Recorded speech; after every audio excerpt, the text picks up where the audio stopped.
une peau grasse, c'est point noir, pores dilatés, de la brillance. La brillance, elle peut être sensible également. Problème de elle peut tenue, avoir de maquillage rougeur aussi également. Ah, problème de rougeur tenue. aussi, une peau grasse Ah oui, ah oui. D'accord.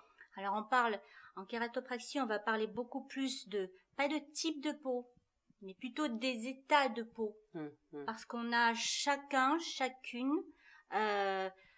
comment dire, un rythme de vie différent aussi. Comment s'occuper de sa peau par rapport à son style de vie? C'est ça? Voilà. D'accord. Okay. Entre autres. Et je ne parle pas du côté génétique, hein, bien entendu, puisqu'il y a aussi le côté génétique, donc qu'il faut prendre en compte. Il y a l'alimentation également qu'il faut prendre en compte. Maintenant, si on est plus on mange gras, plus on a la peau grasse, c'est ça que tu es en train de nous dire? Disons que, peut-être pas forcément, parce que quelqu'un peut très bien génétiquement avoir une peau qui a tendance à luire aussi, hein, donc voilà.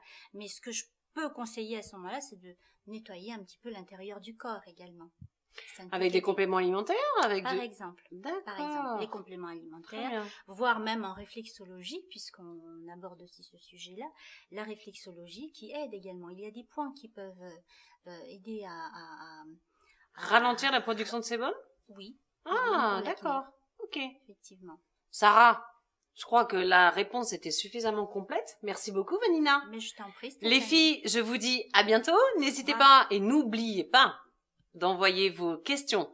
Vous savez que vous avez l'adresse mail www.secretdefille.tv et bien sûr la page fan. À bientôt. Salut. Au revoir.